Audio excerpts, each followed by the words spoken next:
첫 번째 코너 월요일입니다. 정치 속풀이 시간인데요. 두 분 소개해드리겠습니다. 독설도 품위 있게 날리는 링 위의 매너남 윤희석 전 국민의힘 선임 대변인 나오셨고요. 그리고 합리적 중도 보수를 지향하는 순창설 씨의 대표 브레인 설주환 변호사 두 분 나오셨습니다. 안녕하십니까? 네, 어서 안녕하십니까. 오십시오. 저 가끔 나오지만 이거 누가 만드는 겁니까? 이거 제목은? 모르겠어요. 작가님들이 써주시는 것 같은데. 참 잘 만드는 것 같아서 참 두 분을 제가 잘 알지만 정말 어울리는 독서를 어떻게 품격 있게 날리나 계속 고민하고 있어요. 알겠습니다. 자, 월요일 첫 번째 주제를 뭘로 정할까 고민을 해봤는데 최근에 지난주에 가장 시끄러웠던 주제 하나를 꼽았어요. 개딸 파워입니다. 민주당이 특검법 개정안 수정 합의를 파기했죠. 자, 이를 두고 이게 파기의 원인이 개딸의 영향력이다. 그렇게 민주당에서는 개딸 영향력이 큰가요? 생각보다, 그러니까 여러분들이 생각하시는 예전에 무슨 노사모, 노무현 대통령을 지지했던 노사모라든지, 뭐 예를 들어서 문재인 대통령을 지지했던 어떤 정치 팬덤들, 네. 이것과는 좀 성격이 많이 달라요. 그때는 단순히 어떤 뭐 노무현이라는 정치인, 문재인이라는 정치인, 뭐 어떤 이분들이 인간적으로 조금 뭐 좋아하면서 팬덤, 어떤 팬심으로서의 마음이었거든요. 어떤 정치적인 어떤 결정이 있더라도 거기에 대해서 뭐 본인의 마음이 들지는 않더라도 아, 대통령이 그러니까, 아니면 노무현 대통령이 이렇게 했으니까, 그냥 문재인 대통령이 이렇게 했으니까 어느 정도 양해를 하는 마음이 있었단 말이에요. 네. 근데 그게 조직적이진 않았어요. 단순 개인 팬심이 더 우선했던 어떤 팬덤이었다고 한다면 네. 지금의 개딸은 여러분들이 이제까지 봐왔던 것과는 좀 다릅니다. 이건 민주당 내에 있어 보면 알아요. 아, 그래요? 예, 그리고 특히나 집회나 이런 거 있었을 때 아주 개별 단체들이 많습니다. 거기에 그냥 뭐 자봉단체라고 하는데, 예를 들어서 뭐 이재명 대통령을 굉장히 적극적으로 지지하는 여러 가지 봉사단체들이 있어요. 그분들이 조직적으로 지금 계속 되고 있는 거예요. 조직적인 어떤 개딸들이라고 하는 어떤 조직적인 모임과 조직적인 조직체가 있음으로써 그 사람들이 어떤 개별적인 국회의원들 이런 분들하고 딱 접촉을 하거든요.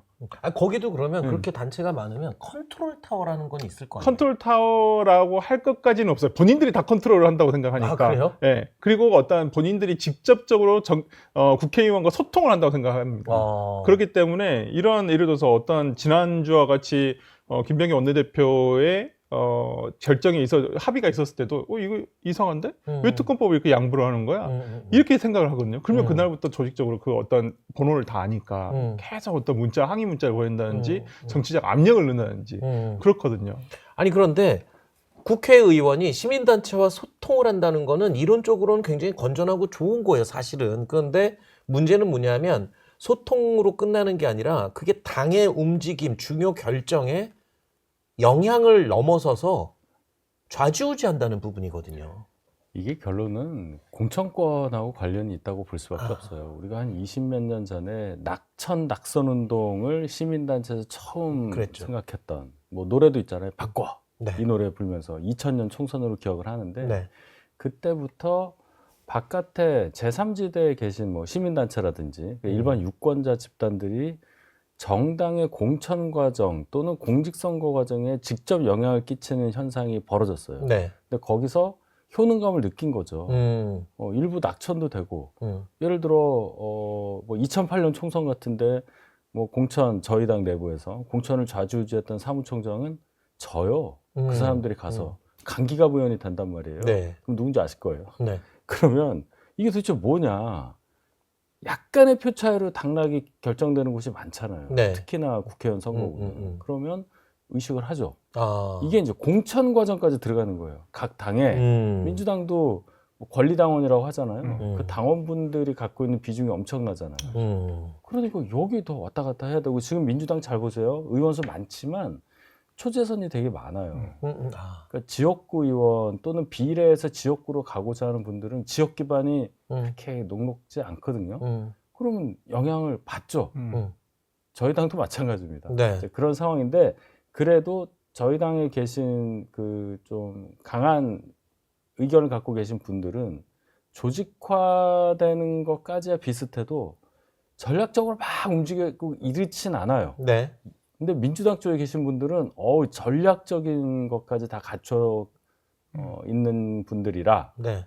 영향력이 훨씬 더 세서 부럽나요? 아니죠. 그렇게 가면 안 되죠. 그래. 예. 정당의 기능을 못하게 하는 겁니다. 정당은 여러 의견을 받아서 하나의 정화된 의견으로 만들어서 공론회장에서 상대당과 하는 거 아니에요? 그 과정이 없어졌다는 거죠.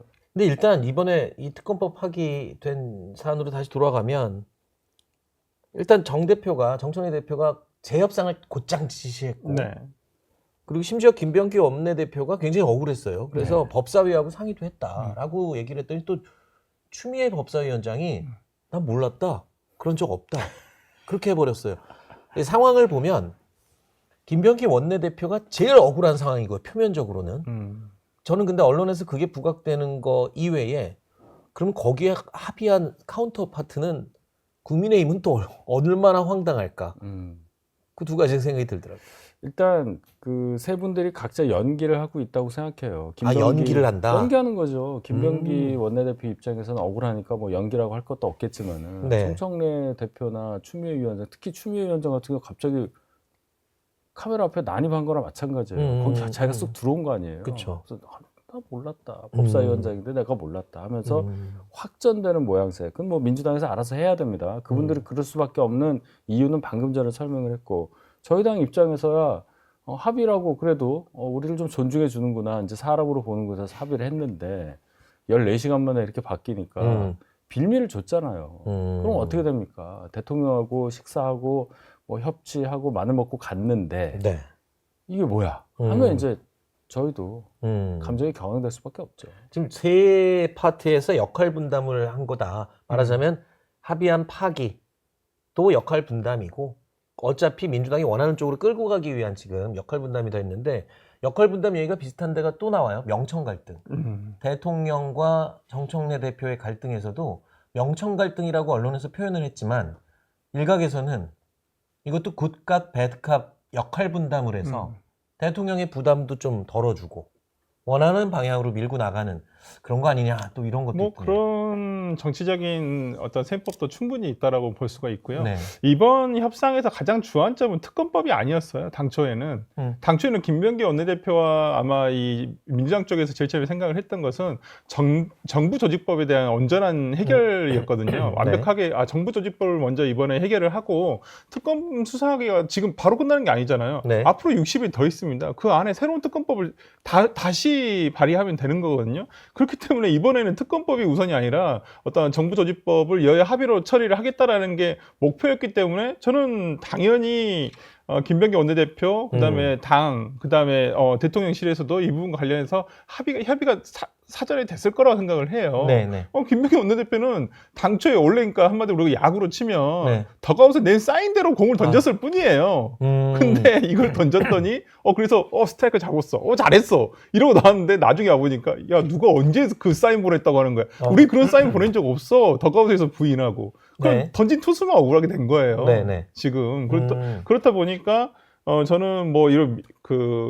어떤 뭐 이걸 나중에 뭐 판단을 했을 때는 자기 지지층에게는 국값 배드값이다 이렇게 뭐 할 수도 있겠지만은 어쨌든 간에 정치가 물론 자기 정치적 이익을 위해서 하는 것도 맞겠지만은 국민을 위해서 하는 게 더 우선 아니겠습니까? 네. 그런 면에서라면 이 지금 보여주고 있는 어떤 갈등이 단순히 어떤 뭐 자신들의 정치적 이익만을 위해서라고 볼 수밖에 없다라는 상황이고 그것이 곧 어찌 보면 그 야구장에서 같이 응원을 하고 있는 여러 팬들이 있을 거 아니에요. 야구 자체를 좋아하는 팬들이 있을 것이고 그냥 어떤 예를 들어서 그 구단을 어떤 팀을 그냥 적극적으로 응원하는 그 정도가 있는데 너무 이 팬덤에 휩쓸린다는 게 문제가 되는 것이죠. 그렇기 때문에 지금 뭐 이번에 저는 벌어진 사태를 보고 뭐 김병기 원내대표 당연히 억울합니다. 네. 당초에 제가 알기로는 이 특검법이 우선이 아니었던 것으로 알고 있는데 그렇죠. 정부조직법 처리를 하러 들어갔는데 나중에 이걸 부가적으로 그래 어찌 보면 국민의힘이 기망당했다고 볼 수도 있어요. 특검을 지금 처리 안 해도 되거든요. 나중에 새로 발의해도 되는 부분인데 그냥 그렇게 그냥 들어주는 걸로 하고 갔던 부분인데 나중에 나와서 오히려 특검법이 훨씬 더 부각이 돼버리니까 그런 거 보면 국민의힘 측이 매번 이런 일 겪을 때마다 좀 나이브한 느낌도 들어요. 나이브하다. 네. 어떤 면에서요? 아니 뭐 방금 그랬잖아요. 음. 결국에는 국민의힘만 지금 끌려가는 분위기인 것 같다. 그거는 네, 뭐 그렇게 보실 수도 있지만 기본적으로 네, 선거에서 져서 의석수 적은 그 후과를 그냥 보는 거예요. 뭐 어떻게 막겠어요? 우리가 나이브하지 않으면 어떡할 겁니까? 어떡할 거예요, 이거를? 뭐 회담하는데 뭘 어떻게 뭐 호통을 쳐요? 그것도 하루 이틀이지. 그렇잖아요. 민주당 지난번 원내 수석했던 박성준 원내 수석 부대표는 저희 당 권성동 원내대표한테도 막 호통쳐서 국회의장한테 혼났잖아요. 그 정도로 완전히 기울어져 있단 말이에요. 그런 상황에서 107석인데 그래도 107석이 많지 않아 하지만 그 120이 안 되는 거는요. 네. 한 석이든 뭐 119석이든 똑같고요. 그 필리버스터 하는 과정, 뭐 네. 국회 선진화법 관련해서 패스트트랙 못 막는 거. 그다음에 과반을 한 당이 점유하고 있는 상태에서는 149가 의미가 없어요. 그런 거 아닙니까? 네. 일단은 뭐 이 특검법 개정안 파기된 거 관련해서 좀 갈등이 보였지만 총리 공간에서 두 사람 정청래 대표하고 김병기 원내대표 악수했어요. 요즘 이렇게 악수시키는 모습이 계속 연출이 돼요. 학교에서 담임 선생님이 친구들 이렇게 하듯이. 근데 이게 투톱 갈등이니 뭐니 해갖고 표면적으로는 봉합 수순이 갈지만 아까 처음 얘기로 돌아가서 결국에는 개딸들의 입김에서 벗어나기 전에는 앞으로도 계속 이런 게 반복되지 말란 법이 없어요. 그럴 겁니다. 그래서 이제 이렇게까지 말씀드리면 어떻게 생각하실지 모르지만 민주당은 이제 이 문제가 드러나기 시작한 거예요. 지난주에 갑자기 김어준 씨 관련 기사가 좀 많이 나왔죠. 이거 문제가 네. 있다. 똑같은 얘기 아닙니까? 저희 당은 이거 많이 얘기를 했어요. 지금까지 뭐 전환길 얘기도 하고 뭐 정광훈 얘기도 하고 이러면서 뭐 윤어게인하고 어떻게 뭐 하느냐. 극우 유튜버들은 어떻게 하냐 이 얘기 한 지가 좀 됐죠. 민주당이 이제 시작한 말이에요. 근데 문제는 민주당이 절대 과반 의석을 갖고 있는 데다가 대통령도 갖고 있잖아요. 네. 그러니까 국정 운영의 가장 중요한 축인데 이 당의 이 세력의 뒤에 그러한 뭐라고 할까 공식화되지 않은 권력이 뒤에 있다는 생각을 가지는 순간 네. 국민들은 무슨 생각을 하겠습니까? 몇몇에 의해서 이 과대평가된 목소리에 더 커지게 느껴지는 목소리에 나라 운영이 왔다 갔다 한다. 이거는 엄청난 비극이죠. 어떻게 보면 국민들이 볼 때는 그 계엄 세력과 빨리 연을 끊느라고 민주당이 막 외치는 것처럼 또 국민의힘에서도 거꾸로 그럴 수 있을 것 같아요. 개딸들과 좀 끊어라. 언제까지 개딸들을 끌어다닐 거냐. 이게 양쪽 다 저는 똑같다고 생각을 해요. 네. 어떤 강성 지지층이 존재를 하고 그 눈치를 보지 않을 수 없는 상황. 그리고 어찌 보면 그 강성 지지층의 응원을 든 게 없고 본인이 당에서 최고위원이 된다거나 네. 당대표가 된다거나 이렇게 돼버리니까 난 이쪽 말만 일단 잘 들으면 내가 정치적으로 클 수가 있구나. 그리고 그 사람들은 그걸 효능감이라고 얘기해요. 정치적 효능감. 저는 그런 얘기 들으면은 좀 씁쓸하고 좀 안타까운 게 정치인들은 결국에 다른 건 관심이 없는 거네요. 본인. 그렇죠. 그렇죠. 네. 그러니까 진짜 그 지난주 뭐 얘기를 들어보면 뭐 저도 이제 뭐 민주당 쪽 진보 진영 쪽 유튜브도 보고 보수 진영 쪽 유튜브를 봅니다만은 진보 진영 쪽 유튜브에 나와가지고는 여기 팻말 들고 나오시잖아요. 후원 계좌. 본인의 개인 후원 계좌. 여기 그러니까 돈과 정치적인 본인의 위상이 둘 다 올라갈 수 있다고 한다면 어느 정치인이 그걸 마다하겠습니까? 그러니까 여기에 귀속될 수밖에 없는 거예요. 자기가 이 눈치를 안 볼 수가 없는 거예요. 실제로. 네. 그렇기 때문에 그런 부분에 있어서 뭐 계속 강성 지지층의 응원을 자기가 등에 업고 또 그 부분과 접촉도 하고 실제적으로 옛날에는 접촉이 잘 안 됐었는데 네. 요즘에는 워낙 또 지역 행사나 이런 데서도 이분들이 오냐 안 오냐에 따라서 그것도 성패가 달라지는 거니까 거기 때문에 저는 그렇다고 생각을 하고 오히려 이런 문제는 뭐 더 강해졌으면 강해졌지 그 뭐 이게 약화되지는 않을 거라고 생각하는데 문제는 뭐냐면 지금 국민의힘 쪽에 보수 진영에서 강성 지지층들이 얘기하는 부분은 헌법의 한계를 벗어나는 얘기들이 되게 많단 말이에요. 융인허 개인이라든지 이런 부분에 다시 되돌릴 수도 없는 부분들이 많은데 지금의 진보 진영에서의 어떤 그 강성 지지층이 얘기하는 것은 헌법의 범위를 벗어나지는 않지만 아까 말씀하셨듯이 이게 정부 이런 협상이라든지 중요한 협상이나 이런 거에 직접적 영향을 끼쳐버리잖아요. 그리고 앞으로 뭐 대통령이 어떤 정책 결정을 할 때 있어서도 이 부분을 벗어나서 어떻게 하리라 아니라 근데 예를 들어서 대통령이 기존의 어떤 민주당 개념 가치관과는 좀 다른 개딸들의 정치적 이익과는 다른 결정을 내렸을 때 거기에 대해서도 대통령이 어떻게 다시 결정을 번복할 수 있느냐 이거에 따라서는 국정 운영에 실질적인 영향을 끼칠 수가 있기 때문에 이게 더 문제가 심각해진다는 것이죠. 지금 이 돌아가는 상황을 보고 국민의힘에서 이렇게 비판을 했어요. 삼권 분립이 아니라 삼통 분립이다. 그래갖고 용산 대통령 이재명, 여의도 대통령 정청래, 충정로 대통령 김어준. 동의하십니까? 뭐 일견 일리가 있어 보이긴 하는데 그 세 분 중에 두 분이 가깝고 네. 한 분은 안 가깝죠. 네. 그러니까 2대1로 지금 싸우는 거여서 저는 이렇게 생각해요. 뭐 김병기 원내대표랑 정청래 대표가 막 억지로 악수하고 하는 거 보면 야구에서 보면 상대팀끼리 싸워서 벤치 클리어링 한 다음에 다음날 어색한 웃음을 지으며 네. 악수하고 포옹하고 하는 것만 찍자 딱 그거 했잖아요 지금. 다른 팀입니다. 제가 볼 때는 다른 팀이 아까 국가 배드카 말씀하셨잖아요. 경찰서가 달라. 캅은 맞는데 네. 이거 어떻게 할 거냐는 거예요. 민주당은 집권 직후부터 이런 현상이 나타났고 절정이 8월 2일 전당대회에서 정청래 대표가 당선된 거예요. 그렇죠. 그 이후로 계속 나옵니다. 대통령이 무슨 말 하면 이거 검찰개혁은 토론을 통해서 해야 되고 내가 토론 주재할 수도 있다. 바로 뒤에 정청래 대표 뭐라고 그랬어요? 개혁은 폭풍처럼 네. 토론 필요 없다는 얘기 아닙니까? 이거 계속 반복될 거예요. 권력이라는 게 그런 겁니다. 그렇군요. 각자의 권력을 삼통 분립으로 행사하고 있다. 이 말에 동의하십니까? 네, 뭐 저는 그런 부분이 현실적으로 지금 벌어지고 있는 상황이기 때문에 좀 걱정되긴 하는데 네. 여기서 두 권력 중에서 한 권력은 임기가 없다라는 게 가장 큰 장점이죠. 충정로 대통령? 그렇죠. 임기가 없죠. 네. 자, 충정로 대통령 김어준은 임기가 없어서 그게 참 더 걱정된다. 그렇게 얘기를 해주셨네요. 이어서 내란 특별재판부 얘기로 좀 넘어가 볼게요. 지금 민주당이 추진하는 내란 특별재판부, 전담재판부라고 지금 또 표현을 민주당에서 하시던데 위헌 논란이 지금 시끄러워요. 근데 대통령이 오히려 취임 100일 기자회견에서 이게 뭐가 문제냐. 이건 헌법의 위헌이 아니다.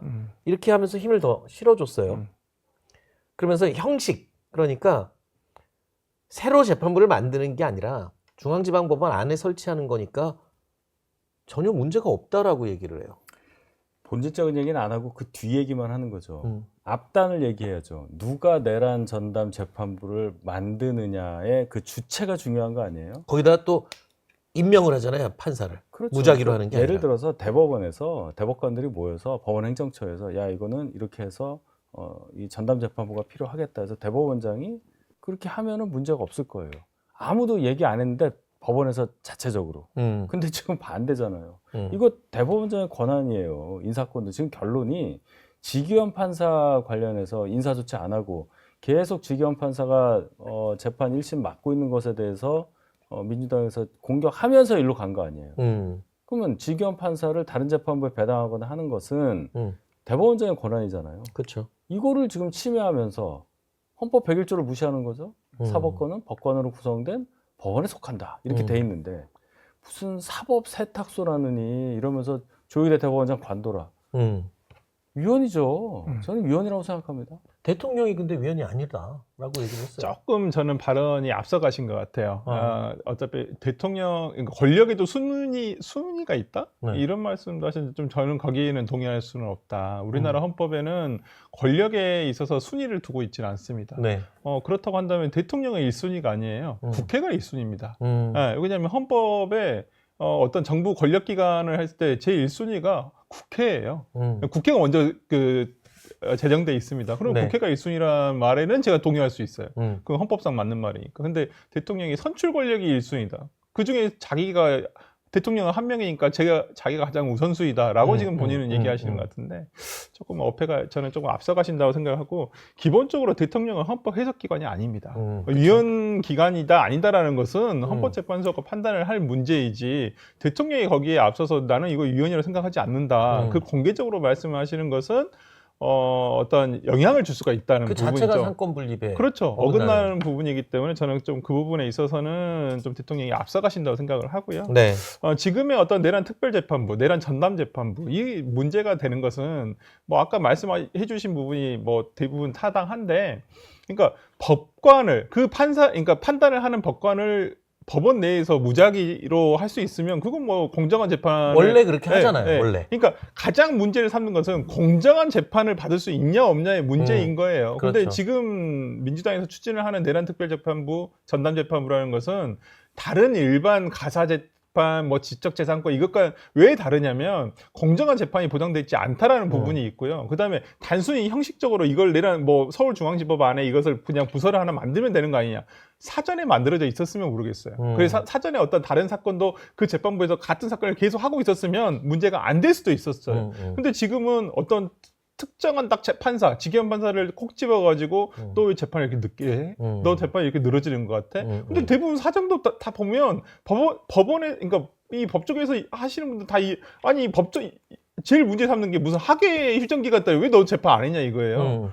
휴정기간 법정화돼 있어 전국 모든 법원이 그 기간 동안 휴가 가면 다 쉬잖아요. 쉬어요. 네. 기사도 없고 아무것도 그러면 없습니다. 직위원 판사는 휴가도 가지 말고 그냥 계속 재판을 해야 됩니까? 그것도 아니잖아요. 그러니까 저는 그런 부분에 있어서 너무 말도 되지 않은 트집을 잡는다. 예를 들어서 뭐 재판을 진짜 예를 들어서 뭐 2달, 3달 이렇게 늦춘다면 모르겠어요. 근데 그것도 아니잖아요. 아니 예전에 이재명 대통령 재판할 때 몇 년을 했습니까? 그 재판을 왜 그러면 만약에 그때 생각해 보면 윤석열 대통령 시절에 국민의힘이 다수당이어가지고 이재명 대표에 대한 재판이 왜 이렇게 늘어집니까? 그럼 그 예를 들어 법원에다 이재명 대통령 재판 전담 재판을 만들어야 되겠어요. 이거 있으면 위헌 논란 안 일었을까요?